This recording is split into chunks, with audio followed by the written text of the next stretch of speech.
Hola chicos, ¿qué tal? El día de hoy vamos a abordar la clase correspondiente al 28 de abril del 2020.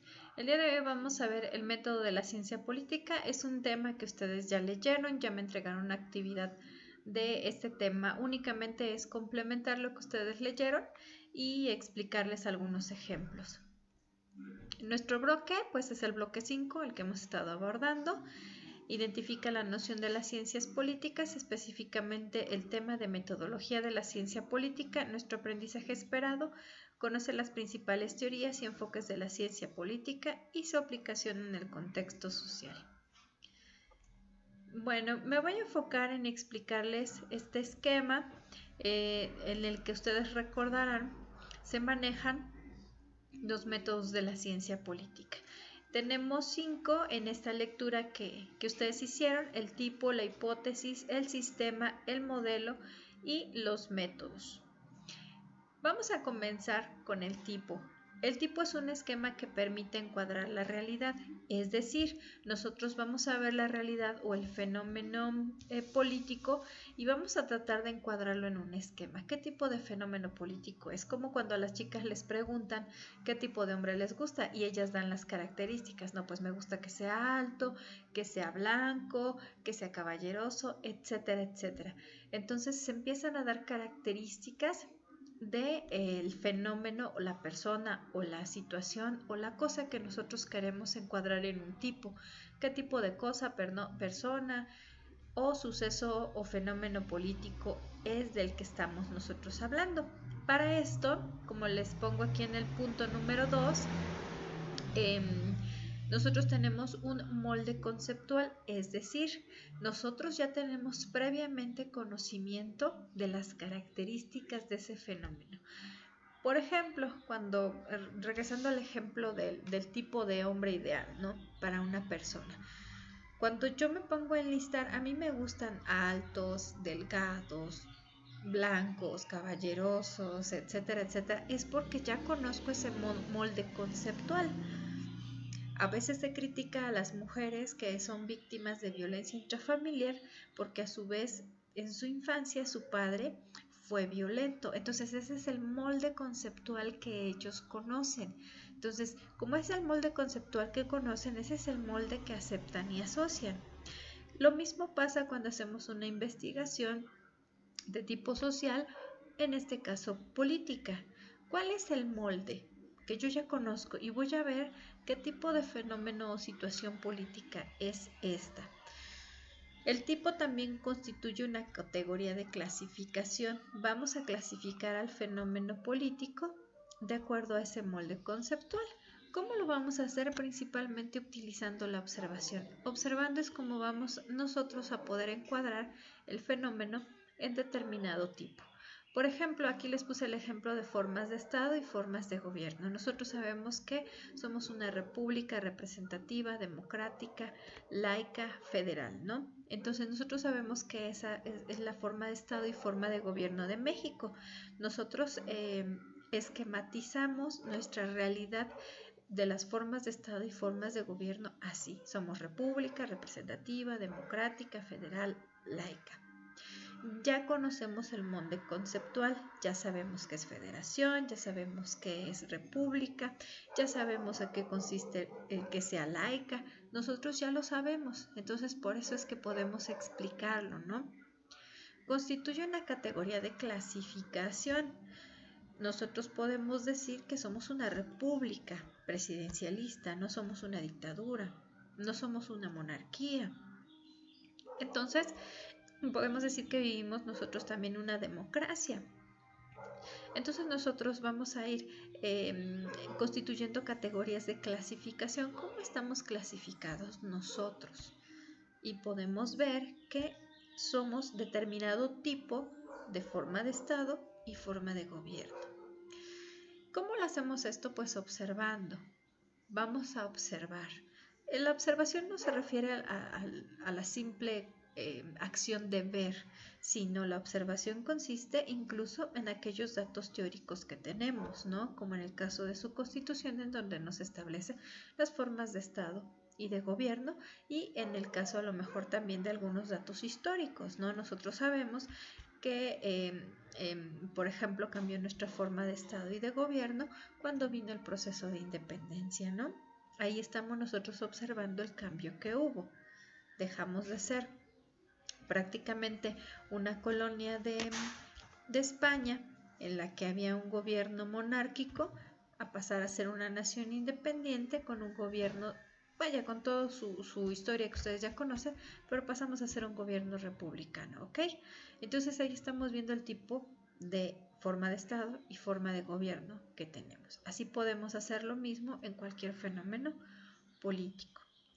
La hipótesis, ustedes saben que en cualquier investigación la hipótesis es fundamental porque con ella vamos a presentar la tentativa solución al problema o la tentativa explicación del problema o el fenómeno social. Dice aquí, formula teorías, explica relaciones entre los fenómenos, hace suposiciones o posibles soluciones a un problema y relaciones o vínculos entre fenómenos políticos. Aquí les puse, por ejemplo, los programas sociales son producto de las medidas populistas, ¿no? Esa es una hipótesis. Esa es una hipótesis pues que está muy de moda en la actualidad con el gobierno de Andrés Manuel, pero en realidad los programas sociales ya existían con anterioridad. No necesariamente son característica de Andrés Manuel, sin embargo, se están asociando a su gobierno. Permítanme un momento, voy a hacer una pausa. Ya regresé, perdón, me pasó como en clase que me distrae y se me va un poquito la onda. Pero creo que estaba yo explicándoles la hipótesis, ¿verdad? Bueno, les decía que, bueno, esa es una hipótesis. Una hipótesis es que los programas sociales son producto de medidas populistas y entonces tendría yo que comprobar mi hipótesis. Si alguien planteara otra hipótesis, bueno, pues tendría que comprobarla, ¿no? Por ejemplo, los programas sociales son mecanismos para manejar o controlar a la población para elecciones. Esa sería otra hipótesis, ¿no? Pero nosotros lo que estamos haciendo es asociarlos. Yo asocio los programas sociales con medidas populistas o con manipulación electoral. Y así podemos ir planteando pues varias hipótesis, ¿no? En el caso del sistema, nos dice que, bueno, para empezar, un sistema es algo así como, pues como una cadenita, ¿no? Esta cadenita está conformada por varios eslabones que hacen un todo que es la cadena, ¿no? Lo mismo ocurre en el sistema. Los sistemas están formados por eslabones como esa cadena y que van a constituir un todo global. Por eso nos dice aquí que el sistema es un entrelazamiento de hechos que se influyen recíprocamente. Si una varía, el otro también. Vemos que en un sistema hay cohesión, es decir, unidad de los elementos de los sistemas políticos. Hay covarianza, los elementos de los sistemas políticos cambian junto. Regreso al ejemplo de la cadenita. Supongamos que esa cadena es un sistema. Sus elementos están cohesionados, es decir, los eslabones están unidos y forman ese todo. Si yo quito un eslabón, va a haber covarianza. Todo va a cambiar. ¿Por qué? Porque con un eslabón que yo quite, la cadena ya no va a tener la misma extensión, ya no va a ser la misma cadena. Igual si yo le agrego otro eslabón, hay covarianza y ya no va a ser la misma cadena. Aquí les puse el ejemplo, hablando nuevamente de democracia, estamos hablando del sistema democrático y sus elementos. ¿Cuáles son los elementos? ¿Cuáles son los eslabones de la democracia? Aquí les puse nada más 2, pero pues podemos agregar más. Participación ciudadana y votación. Podemos decir que la democracia siempre va a tener como elementos pues que la ciudadanía participe y a su vez la ciudadanía vote en elecciones. A diferencia, pues, por ejemplo, de una dictadura. Y ahorita bien me acordé porque acabo de ver con sus compañeros de primero el tema de la dictadura chilena, ¿no? En este caso, Pinochet manejaba un sistema y un tipo de gobierno dictatorial. Y por más que él quería a ese sistema dictatorial hacerlo encuadrar en la dictadura, pues no se podía. porque la dictadura tiene sus propios elementos que lo cohesionan. Entonces, cuando Pinochet intentó hacer un cambio, cambió todo, vino la covarianza. En una dictadura, pues no son admisibles o no son compatibles los plebiscitos. Si en una dictadura hablar de plebiscitos, pues ya no es dictadura, ya estamos hablando de democracia. Entonces, cuando Augusto Pinochet empezó a hacer una consulta ciudadana a través de los plebiscitos para modificar la constitución chilena, ya estaba habiendo participación ciudadana, mínima, pero la hubo. Cuando se sintió realmente presionado, vino una covarianza muy grande al sistema dictatorial, porque convoca a nuevamente otro plebiscito para que los ciudadanos chilenos votaran si querían que siguiera Pinochet o si querían que no siguiera. Y entonces viene la covarianza, que hace que el sistema dictatorial se quiebre. ¿Por qué? Porque hay una participación ciudadana mayoritaria que vota porque no quieren que continúe Augusto Pinochet en el gobierno. Entonces el sistema cambió completamente. Todos los elementos cambiaron juntos, empezando por cambiar al representante del Ejecutivo, que en este caso fue Augusto Pinochet. Entonces vino todo este cambio. Lo mismo podemos nosotros hablar en los sistemas políticos de gobierno, pues en México, ¿no? Vemos aquí el modelo. El modelo se va a encargar de reproducir las características básicas de un sistema, es decir, el modelo nos va a ir explicando cada uno de los eslabones de ese sistema, en qué consiste cada uno de ellos y pues los va a reproducir, recogiendo sus características básicas y elementales. Lo puede hacer a través de analogías, buscando por ahí pues algunas semejanzas. Por ejemplo, en el caso de la lectura del Príncipe de Maquiavelo, ustedes han visto que él utiliza el método analógico, haciendo comparaciones de las situaciones que él narra con comportamientos de algunos otros actores políticos. Entonces nosotros ahí vamos a buscar, por ejemplo, semejanzas. Aquí entonces se me ocurre, hablando de democracia, vamos a comparar el sistema electoral mexicano con el sistema, hacer una analogía, el sistema electoral norteamericano. Y vamos nosotros a sacar el modelo, cuáles son las características básicas del sistema electoral mexicano, en contraste o en analogía con, en este caso nos habla de semejanzas, pero también son diferencias, ¿no? También podemos hablar de diferencias cuando hacemos esta analogía.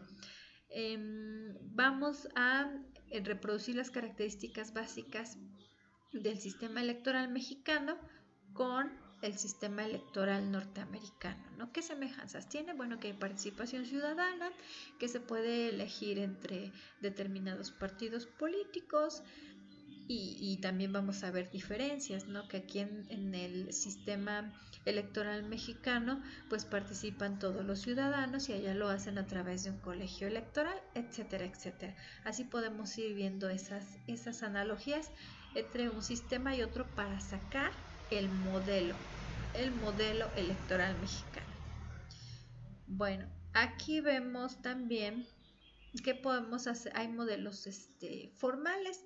Venía por aquí un ejemplo muy interesante en el caso de el modelo formal. Dice, son relaciones entre fenómenos. Va a esquematizar, nos va a presentar mediante esquemas las relaciones entre fenómenos. Por aquí venía en su texto que pueden ser matemáticos y gráficos. Nos hablaba aquí un ejemplo, una fórmula matemática, ¿no? En donde C representa la comunidad, P las personas, V los valores y la I los intereses y la B las creencias. Es el modelo Friedrich. Entonces ustedes ya por ahí lo leyeron y me parece bastante interesante. Se refiere a un modelo formal matemático, pero no solamente lo podemos esquematizar así. Aquí podemos hablar de cualquier representación matemática, por ejemplo, hablando de método cuantitativo, que ya lo platicamos. Y también nos dice que lo puede representar gráficamente. También me gustó el ejemplo que maneja la guía. Nos habla de un organigrama de diferentes instituciones. De hecho, ustedes si ingresan al portal del gobierno, ya están utilizando esos organigramas, ¿no? Donde se ve hasta arriba el director, o por ejemplo, les decía del gobierno, el secretario, subsecretario, director de área, y así empieza a esquematizar las funciones de cada uno de los empleados burocráticos, ¿no? También nos pone el ejemplo la guía de la relación jerárquico-estructural. Ese mismo esquema va a representar quien está hasta arriba, pues es quien ocupa la mayor jerarquía. Y está bastante interesante, ustedes también lo pueden hacer, por ejemplo, hablando de cuando nosotros estábamos estudiando lo que es el poder judicial. Pueden representarlo a través de un modelo esquemático.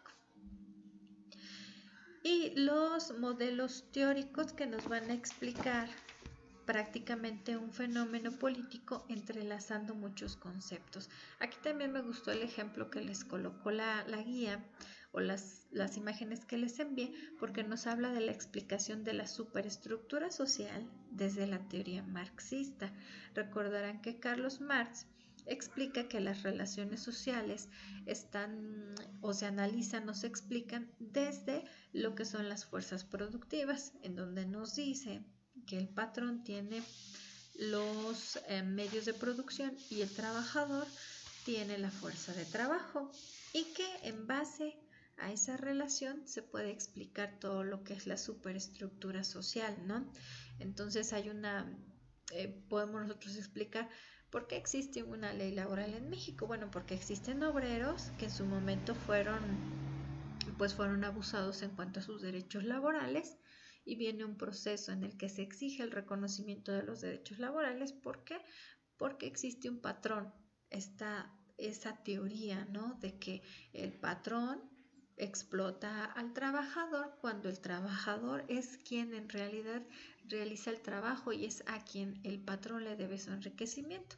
Entonces, por eso viene la necesidad de una ley federal del trabajo en México que incluye derechos laborales básicos, después de muchos procesos. Por ponerles el ejemplo a lo que se refiere Carlos Marx. Entonces, Carlos Marx nos dice que la superestructura social, su teoría es que la superestructura social se basa en las relaciones productivas.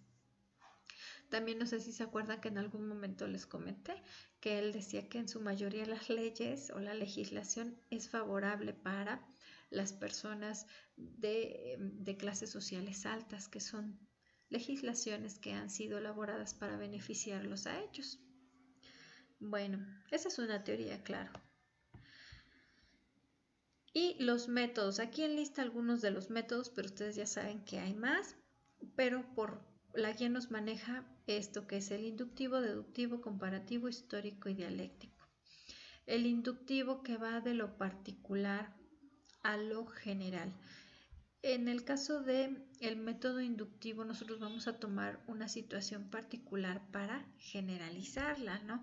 Hablando, no sé, se me ocurre corrupción. Cuando llega una persona, un extranjero al país, y de repente le toca vivir una situación en la que ocurrió algo, tuvo algún problema, y ya el policía, el de tránsito, ya le pide la mordida, pues ya se está dando cuenta por un hecho particular, por un elemento policíaco que le ha pedido la mordida, ya se está dando cuenta, está generalizando que vive o que está en un país en el que se practica la corrupción por un elemento que le ha pedido la mordida.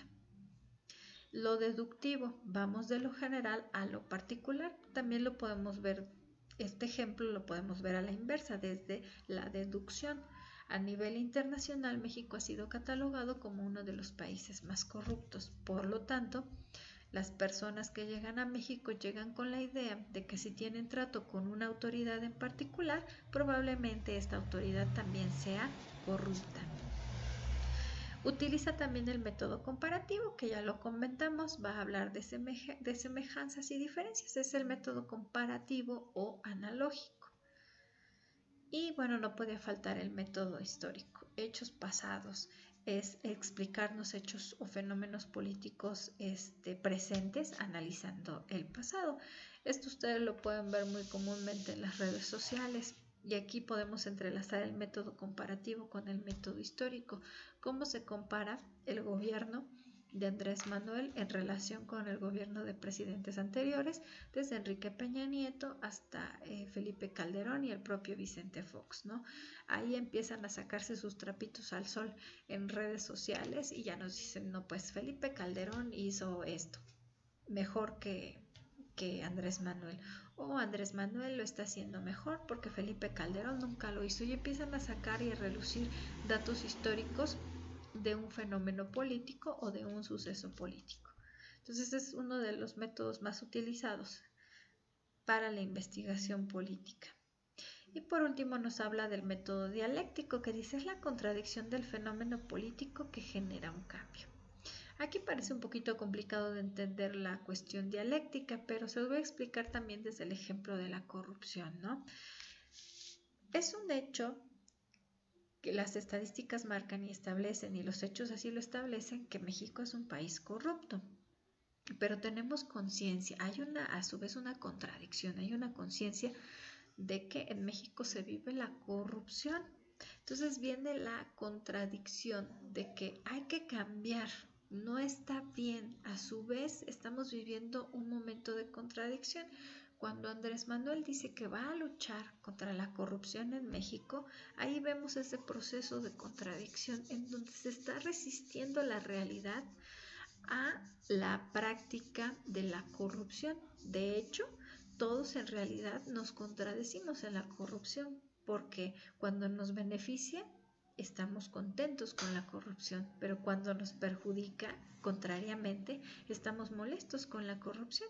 Entonces vivimos, repito, un momento de contradicción, hablando del método dialéctico. ¿Por qué? Porque se está luchando desde el gobierno para cambiar, para generar un cambio de ese fenómeno político. Bueno, trata de ser un poco breve, darles ejemplos muy breves y muy cortitos para que se entienda un poquito este tema. Ustedes puedan ampliar lo que leyeron en su guía. Espero que más o menos me hayan entendido, espero que les sea de utilidad este material, y bueno, no hay actividad, ya su actividad ya me la entregaron, únicamente es complementar lo que ustedes ya leyeron. Bueno chicos, por el día de hoy es todo, nos vemos en la próxima.